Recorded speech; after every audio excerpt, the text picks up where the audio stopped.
days at the stick. From who's got it better than us to brick by brick. It's always the 49ers way, from off-season to game day. Yeah, we talk back. It's the 49ers Cutback.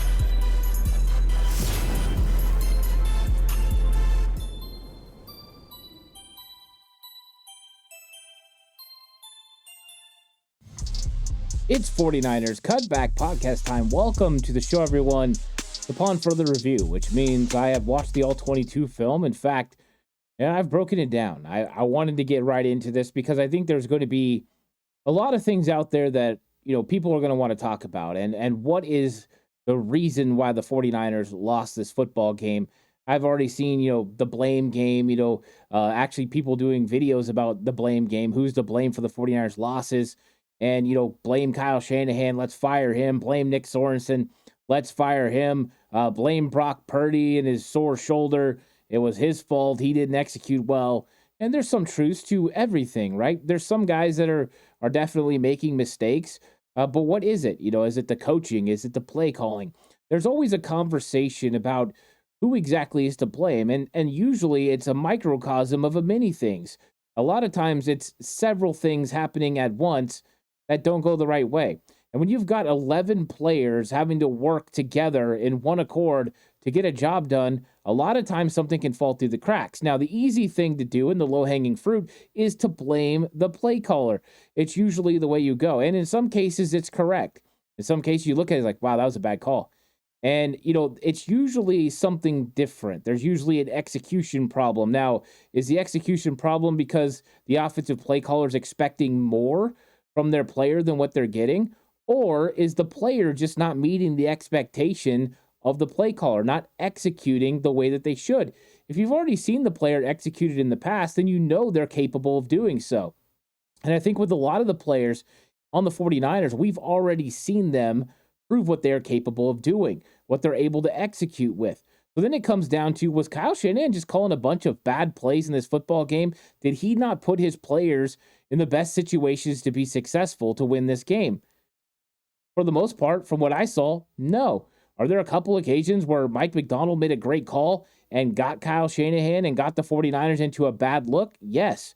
Those things are going to happen. They're professionals too, and they're going to make calls to get you. But for the most part, this was a situation where things here and there just didn't go the right way for the 49ers. We're going to go through. I'm going to go through all the notes I made during my All-22 film breakdown, and I broke down all four quarters of offense and defense. Those are going to be available on Patreon. I started posting them already, so if you want to check it out, if you want to see what's actually going wrong, very nuanced conversation about each play, who didn't execute, what they were supposed to do, and why things didn't work out. That's all available over on Patreon. I hope you guys will go check it out. Link is in the description section.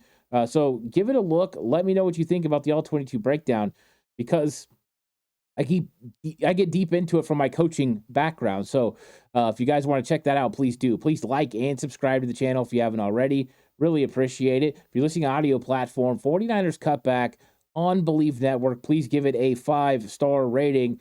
And if you're going to bet with Bet Online. Bet Online is the world's most trusted betting platform and your number one source for online betting. From the earliest odds to in-game live betting, Bet Online provides you with all the action and the ability to watch the games as they happen. With the largest selection of odds on everything from football, NBA, and college basketball to NHL, UFC, and MMA. Head to Bet Online today to get in on the action with America's most trusted site for online wagering. Bet Online, the game starts here.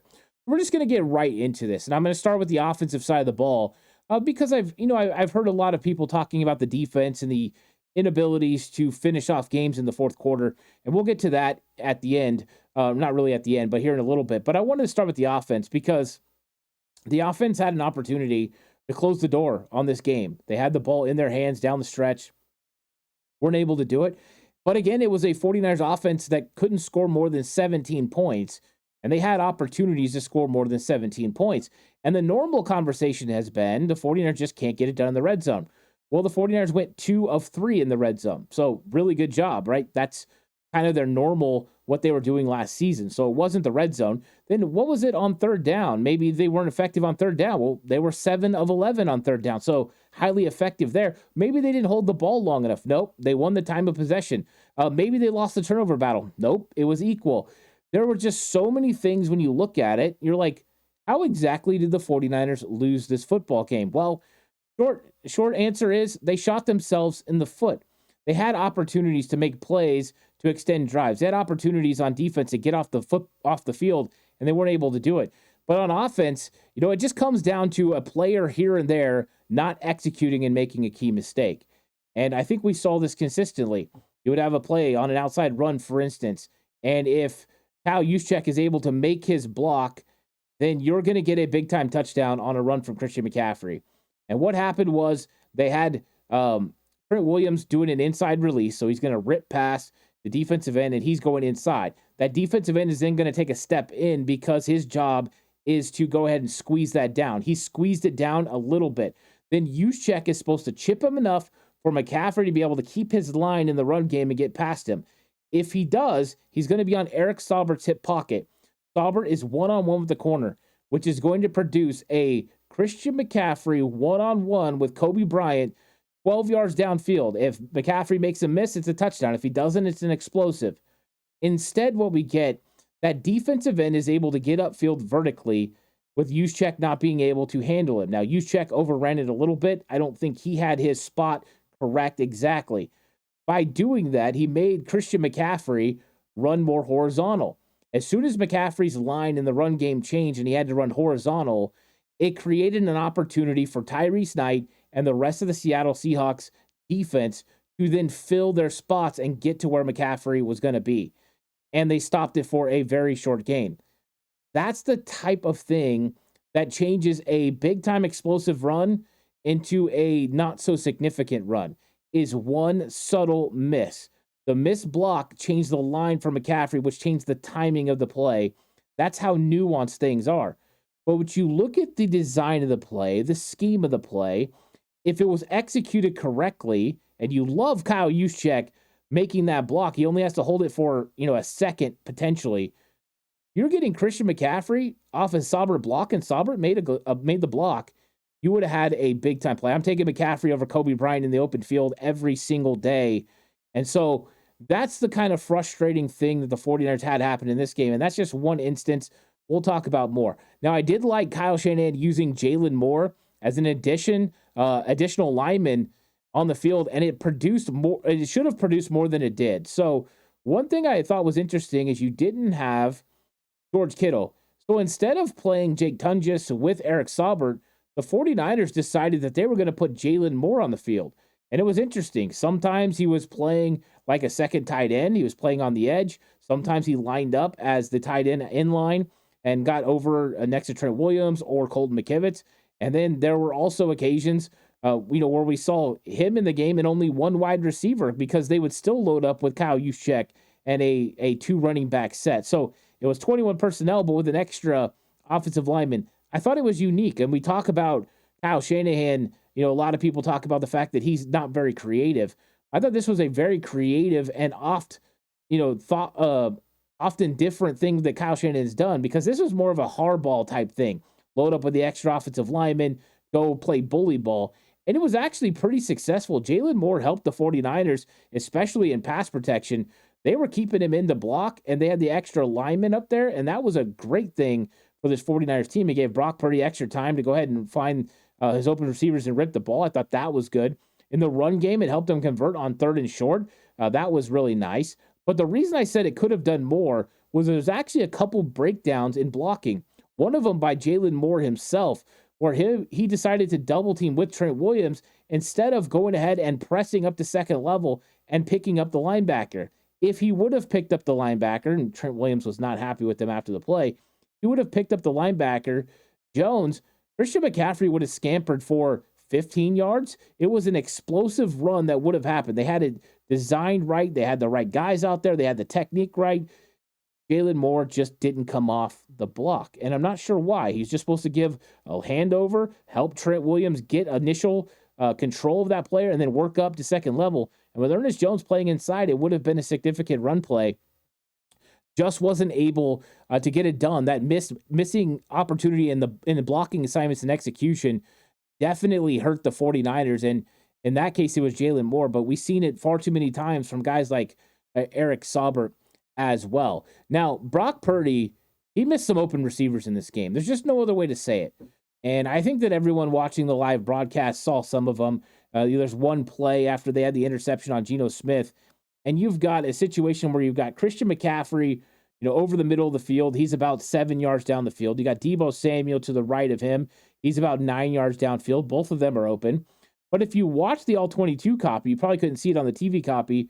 He's got Ricky Pearsall on the corner route open. And normally Brock Purdy throws this ball. If he leads them to about the 3-yard line, not only is it a first down, it could be a touchdown. Pearsall has everyone cooked. That those guys that are playing underneath, they're in a vertical stretch. They are playing, trying to hug Deebo as much as they can. You've got an opportunity there. So he could have ripped it to McCaffrey, ripped it to Deebo, or ripped it to Pearsall. And I think he should have ripped it to Pearsall. It was the progression. It was there. That's the read. And what does he do instead? He takes off running, and he picks up 3 yards. That is kind of a frustrating moment in this football game, but it was kind of compounded by some other mistakes. And I think that's where the 49ers are struggling, is they can't get out of their own way. You get penalties like, not covering up an offensive tackle on the screen play to McCaffrey. Kyle Shanahan dials it up. You're going to get McCaffrey out in the flat. You're going to throw him the ball. It's an extended run play. Everything is blocked well. And you went from being, what was it, 2nd and 20? It would have been, 3rd and 8. Or 3rd and 6. McCaffrey got almost all the yards back. Instead, Pearsall wasn't up on the line of scrimmage, or at least it didn't appear he was to the referee, and they move it back. Those types of things just kill big-time plays that change momentum. You just can't get those chunk plays back. But I felt like Brock missed some in this game as well. That one was one he definitely missed. And there was no reason for him to run. He had time in the pocket. There were several occasions in this game where I found Brock Purdy moving or trying to leave the pocket way too early. In fact, his first scramble of the game, he takes off after his back foot hit the ground. And if he would have waited a half a tick, Deebo Samuel comes open on a deep crosser for what would have been 25 yards at least, and maybe a house call, because it would have been him one-on-one with the safety after he made the catch, and the safety was still dropping vertically. That is not something you normally see him miss. I've seen him miss a deep one to Chris Conley that would have been a big completion as well. It was just not the norm from Brock Purdy, from what I've seen, especially in the All-22 last season, where Brock Purdy would rip those balls into tight windows, and they would be big-time catches for the 49ers. And you would see, Deebo and Ayuk and those guys screaming across, making those catches and making plays. The Deebo staples, he just didn't hit them. And it wasn't that they weren't open, because they were. He just missed some of the receivers in this game. Got to keep it real. Now, there's criticism for everyone. There's sometimes Deebo didn't run the most aggressive routes, but that's what Deebo does, right? So we got to keep it real. He had some mistakes as well. There's a lot of guys in this game that did, but that was one thing that was disappointing for me, was watching Brock Purdy have time in the pocket yet still take off and run. Normally he would wait, take his time, and there was some balls and some plays to be had against the Seattle Seahawks defense, and they didn't really have it. So he was a little off on his reads, and that's frustrating. There were a lot of plays to be made for Brock Purdy. Now, Brock also didn't throw into blitz very often. So the rule is, if you get a blitz coming from your right side, look to the right, because they're going to have to replace that blitzer. So a lot of times you get the rotation of the coverage. So a lot of times if they're showing blitz with somebody and they bring their nickel corner, they have to bring a linebacker out. 49ers did the same thing with Campbell. Jackson Smith and Jigba had a catch on the last drive. So there were opportunities. We saw Brock Purdy one time. Eric Saubert, same thing. They brought a blitz. Saubert went straight up the field. Boom, he caught it. Got nearly 9 yards. But there were other opportunities for the same exact thing, and Brock Purdy didn't do it. He only threw to the blitz side one time. And why is that frustrating for me? Well, all you have to do is go to the last offensive drive for the 49ers, not the one where they try to do all the weird stuff, but the one before that where they're trying to close out the game. And it's third down. You just didn't quite get the ball to Deebo on the crosser when Deebo, the ball goes over Deebo's head. And you come back on third down, and you try to get the ball to Jawan Jennings, and Jennings is tackled short of the sticks.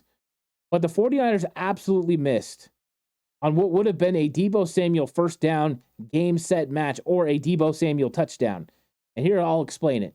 So Deebo's in the slot, and he's covered by Witherspoon. And Witherspoon is going to come on a blitz. And Deebo Samuel takes off right up the field vertically, and he's going to run a dig route across the middle. But with his guy coming, it should be a hot read, and he should get his head around for the football right away.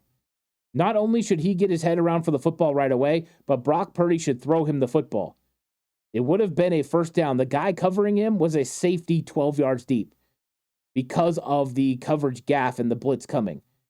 All Brock has to do is get the ball to Deebo, and it's a touchdown. And it's a complete miss. And it's a miss on both sides. Deebo Samuel did not look for the football, which he should have. Got to know a Witherspoon blitz right there. Get your head around for the football. I can tell you George Kittle would have. That's what Kittle does. But also, Brock Purdy never looked at him. He's stuck on Jauan Jennings. And I get it. Jauan was playing fantastic. And I got to give so much credit to Jauan Jennings. He was unreal. 3rd and 11, no problem. Catch the ball under short, that touchdown drive, catch the ball short and, drive for another 3 yards and get a first down. Phenomenal. I'm glad that drive capped off with Jauan Jennings' touchdown. He's great. But you can't allow yourself to get into a let's find Jauan all the time. And I know he's going to make those big plays for you. You have trust in him. That's wonderful. But you got to take what the defense gives you. And Deebo Samuel, he missed it. His head wasn't around for the ball. Brock missed it. He wasn't ready for it either. But that would have been a huge play. And that's as simple as I can guarantee you right now that through the years of offense, it didn't matter if it was Montana, Young, Garcia, all the way through. That would have been the quick read. That would have been the quick throw. And the 49ers would have had a first down, and it would have been game, set, and match. So that was a little frustrating to see that Brock wasn't throwing to where the blitz was coming from, but also that Deebo wasn't looking either. And that play was a big one in that game, and it could have been a huge opportunity for the 49ers. That was the last 3rd down that the 49ers faced in the football game, and it could have been the biggest one. It's crazy. Now, another thing that was a struggle for 49ers was penalties. It was a key factor in this game, and it made for long conversions, and we saw it a couple of times. You get a 3rd and 1, you're running the jet sweep, you get called for holding on the outside with Jauan Jennings. Jake Brendel had 2 holding calls. One of those, legit holding call. I'm not going to argue it. The other one, he just literally got dominated so much by Leonard Williams that it looked like holding. But trust me, it was not holding. He just got completely demolished. And so that one was kind of interesting. But you just can't have those penalties. Banks had a false start. McKivitz had a false start. Those types of things just set you back. We talked about the illegal procedure because you didn't have, or legal formation because you didn't have Ricky Pearsall on the line of scrimmage. Those things just can't happen. And those compound situations. And when you're not executing to the highest of levels, you can't afford to make mistakes. They were able to overcome some because Jauan Jennings and Brock Purdy were huge. But it was a key factor in this game, those penalties, and it made things a lot worse. And then after that, you're just trying to get some of the yards back. And I thought sometimes the 49ers, especially Brock Purdy, was looking to get a lot of that yards back and not willing to take what the defense gave them and go from 1st and 20 to 2nd and 13, and then try to go to 3rd and 6. Like, make it manageable situations. I think sometimes they get into trying to get the vertical all the way back, and he missed some guys. There were some times he missed Jauan Jennings wide open, and you wouldn't think so because Jauan got 11 targets for 10 catches, but there were still opportunities for Jauan to have more catches, still opportunities for Deebo to have more catches. It's not that they weren't open. And Pearsall's another one, right? Pearsall wasn't the main focal point of this game plan, but there were some times that Pearsall got open. He's still being able to create separation. So even though he wasn't targeted, even though he didn't have any catches on his 2 targets, it wasn't for lack of ability or lack of getting open. But that's enough of Brock Purdy. I didn't think it was a bad game. I just didn't think it was a great game either. I thought that this was kind of under the level that we normally expect from Brock Purdy. I mean, there's his exceptional games, there's his good games. I think it was right under that good level. I thought that a better play from Brock Purdy definitely, could have changed the outcome of this football game. And so I know it's tough to be critical on him sometimes, and I think he does a great job, and most of the time he's phenomenal. But when you see it on film, you just got to kind of, say what it is. And that interception he threw as well was just there was no need to throw that ball. Absolutely put it in the ground in front of McCaffrey, throw the ball away. There was just nothing there. He had Debo out in the flat. They had Debo, Kobe Bryant one-on-one, the safety. At least throw it out there. Let Debo create with the ball because McCaffrey was locked up. I mean, Witherspoon was all over him. So those types of things are frustrating. And, they did turn over the football. Brock did. And the 49ers, when he doesn't, they're undefeated. So that was a big problem in this game. Credit to the 49ers defense, though, on that drive. Getting a stop and holding them to 3 was fantastic. Jake Brendel and Aaron Banks struggled in times in run blocking. Eric Saubert as well on the outside. Those were the 3 main culprits that I saw on film that struggled in blocking. But you can chime in everyone. We talked about Juice earlier. He had a missed block. Colt McKivitz. Dominic Pooney lost control a couple of times on guys. They were able to get free in the run game. So there's a lot of wealth to be passed around. The thing is unfortunately, every single play, there's somebody missing. They're not executing. Like normally you would get a 49ers offensive play and everyone would execute well. You get this big explosive. We haven't seen that. It's like one person seems to mess up and you get that person's guy making the play. So just haven't been able to put it all together. But I didn't think this was a good game for Jake Brendel. That's 2 in a row. That's frustrating because I thought there were moments this year where he's looked a little bit better, but the old Jake Brendel's kind of, come back a little bit as far as the struggles. And I will say this, though. Any of the blocks that you miss against Leonard Williams, that guy's a complete monster. I don't care who it is on the defense or the offensive line. That is an absolute contest for you to go against them. So I give a lot of leeway when it comes to that. And I thought there was some good plays from Jake Brendel. It's just there was a lot of bad in this game too, and some of them key plays that would have been explosive runs if he'd have been able to make the blocks. And I know Jake Brendel would say the same thing. He'd watch the film and say the same thing. These are all coaching points I'm sure he's going to hear. And Banks, he had a couple. He had one play ends up on his butt. I would like to clarify that part of that reason is Isaac Grendo. Grendo was trying to sneak through, and Leonard Williams was going against Banks. He did trip him, and he fell down. But Banks was, he was trying to battle. That's a tough battle. So if you see him on his butt, it wasn't because he got owned. And I had to, talk about that on the breakdown because I didn't want him to just, stuff for that. But Saubert missing blocks on the outside as well. We just had key blocks here and there that are being missed, and it was frustrating. Now, I counted, and I didn't get the exact count because I kind of lost count at some point, but bad blocking cost the 49ers close to 10 explosive plays. 10. Last week I had it at 4 or 5 that were running back or receiver issues in the run game that could have had 4 or 5 explosive runs. The 49ers missed about 10 explosive runs in this game. The 2 high safeties for Seattle, it should have been 49ers running the ball up and down the field until they had to bring 8 guys in the box, and that didn't happen. And it was because of lack of execution. And it wasn't like it was just the runners. Christian McCaffrey did miss a couple of runs. There's a play in the fourth quarter on that final drive. It's an outside zone play. If he continues to run all the way to the outside like he's supposed to, push until you're forced to come in, he gets around the edge, and he probably gets 20 to 25 yards and puts the 49ers in field goal range at least. So that would have been a huge point in that football game. If he'd have made that run, he did cut it up early. And there was a defensive penalty, if you want to know what the play was. It was a defensive penalty, defensive holding on Seattle. So the 49ers did get a first down, 5 yards and a first down. But I want to be clear, if Christian McCaffrey pushed that one to the sideline, it would have been an explosive run that could have it could have been a touchdown, but I'm going to say it could have been at least 20, 25 yards. There was no one out there. The 49ers had it completely sealed. So that was frustrating. I thought for the most part, McCaffrey did really good, though. I thought most was on blocking. I just thought there was a couple of times where he had missed runs, but that's going to happen to every single running back. You can't be perfect. You can't read it perfect. So I thought he did a good job. But overall, I came away enjoying the scheme that Kyle Shanahan was running in the run game, the extra tackle, some of the split zone stuff that he was pulling off, some of the blocking assignment changes. I thought they did a really good job. And so I like the design of the runs, and there should have been some explosives. And I think there should have been some explosives because I counted up to 10 that they should have had for big plays. And explosives, I'm talking, 10 plus yards in the run game, which would have been huge. Brock was definitely missing George Kittle in this game.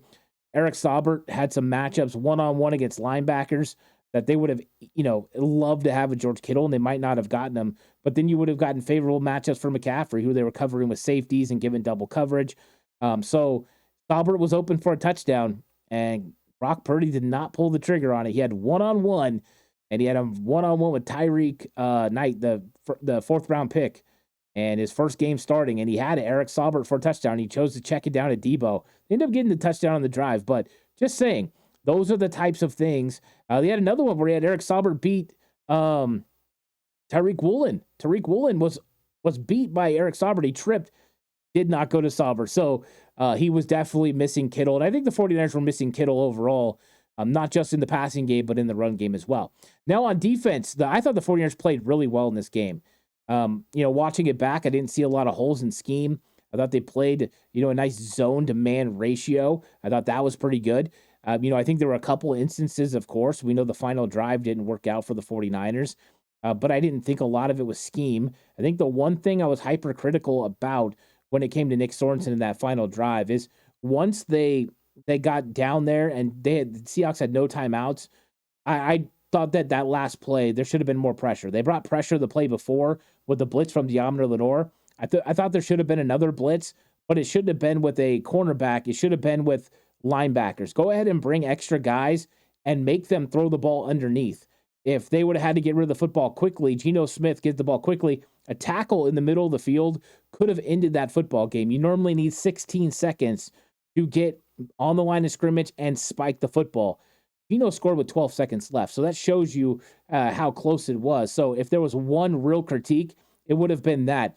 When to be aggressive. I think he should have stuck on it. I know Geno beat you in the blitz before and got it to Jackson Smith and Jigba, but he got tackled inbounds, and they're still at the 12-yard line. You have the opportunity. So I would have put the onus on Geno Smith to beat me, and if he tries to go to the end zone, who knows? It could be an interception. So I would have went out on making them prove that they could win instead of kind of, hoping that your front four are going to get back.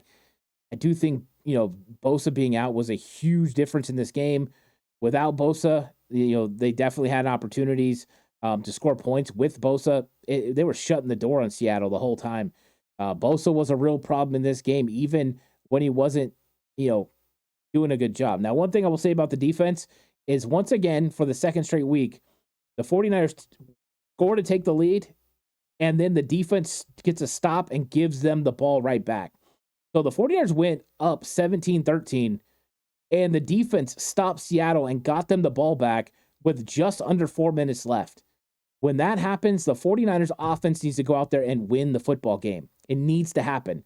So the fact that it didn't shouldn't be put on entirely on the defense. The offense has to wear part of it. And I talked about, that opportunity there. One thing I didn't talk about is, I don't know if anyone, Mike Pereira, the former referee, was on KNBR, and he talked about that situation where the 49ers are set to punt for the last time, and it's 4th and 6. And there's a timeout called by the Seattle sideline, and the referee comes in and calls it. He said that is supposed to be a 5-yard penalty. It should have been a 5-yard penalty, and the 49ers should have been facing 4th and 1 from around the 39-yard line. So the 49ers probably would have went for it on 4th and 1. It could have changed this game entirely. Just something to remember. I'm not going to make an excuse and say that's the reason the 49ers lost, because that's not the reason the 49ers lost, but it could have been a reason to help the 49ers win. Just something to remember for sure.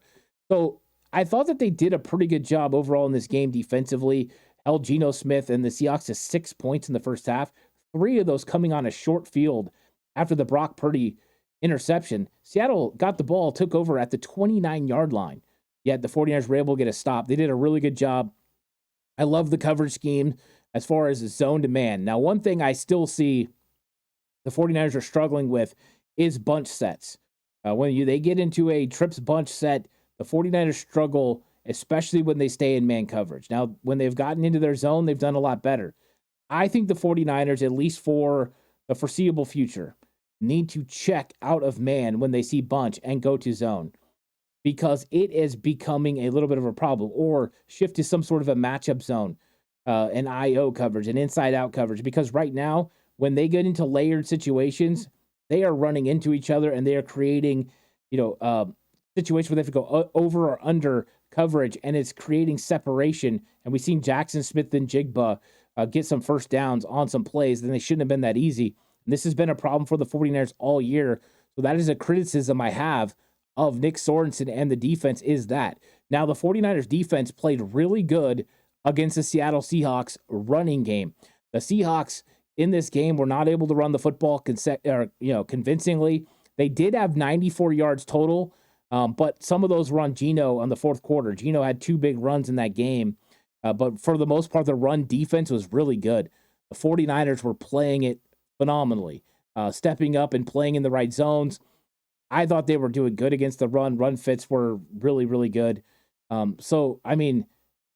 think if you just watched the defensive film and you didn't know that the 49ers didn't score enough points, you would think, wow, that was a great defensive performance.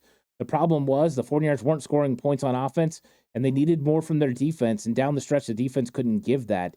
I still think that they played a really good game in that last drive. If you have criticisms, I don't think it's as much on the type of coverage the 49ers played because they're trying to make them use the clock. I think it has to more come down to execution down the stretch. You got a sack. If you could have got one more sack, the game's over. That's how close the 49ers came. They're one play away. And that's why I said the aggressiveness on that last one probably would have been what I would have liked the most. I did enjoy watching Bosa, Floyd, and Gross Matos with Malik Collins. I thought they were really good in this game. You got a sack and a half from Bosa and Floyd. Those guys were great. And Floyd got close to getting a few more sacks. He had Geno Smith running. There's the one that Geno got rid of right at the goal line, and Floyd came flying over the top and hit him. This was Leonard Floyd's best performance pass rushing this season. I thought he did a good job. It was nice seeing Gross Matos back. Gets the sack on the inside, but also helped Floyd get another sack with penetration up the middle. So Yetur Gross Matos coming back had a huge impact on the San Francisco 49ers defensive pass rush. I thought that was really good. So we saw good things from the defense. I thought the offense looked a little out of sync and had some issues. That's why I have more notes on them, because for the most part, I thought the defense played pretty darn good. You got some good rotation from the defensive line. Ultimately, they stood up and played pretty well. There's moments you get, missed guy get washed like Clea Davis every once in a while, or Evan Anderson get pushed out by one guy. Those things happen in the run game, which I would have loved to see them do a little bit better. Jair Brown and Malik Mustafa, especially Jair, not always great in run fits, kind of overrunning some things. But these are little correctable things that I didn't think were huge. And so schematically, I thought they did a good job on defense, and just overall scheme-wise, they did a good job. It all comes down to that last drive, and that's the opinion we have of the 49ers defense, is that last drive. If the 49ers stop them and win 17-13, we're all talking about how great Nick Sorensen and that defense played in this game. But because they scored the touchdown, no one's going to talk about how good they played, even though they did play really well, except for that little, 2 minutes and 29 seconds stint where, Seattle was able to get it done. One other thing I would like to bring up, and we always talk about special teams, but I would like to say that on special teams, I thought that the punt at the end of the game to punt it to Seattle, I'm very frustrated with that. I think I think that us missing our punter was a huge deal in this game, because Mitch Wishnowsky would have punted that inside the 10-yard line. Instead, we got one that went into the end zone, for a touchback, and they had no returner. They had no one back. There was no reason for that to happen. Number one, you lose time. You could have ran some more time off the clock. You punt it, you let it hit at the 15-yard line and bounce. That's number one. You could put all kinds of hang time on it because there's no one back there. And you let it bounce, and you let your guys get the ball anywhere near the 10-yard line or inside of it.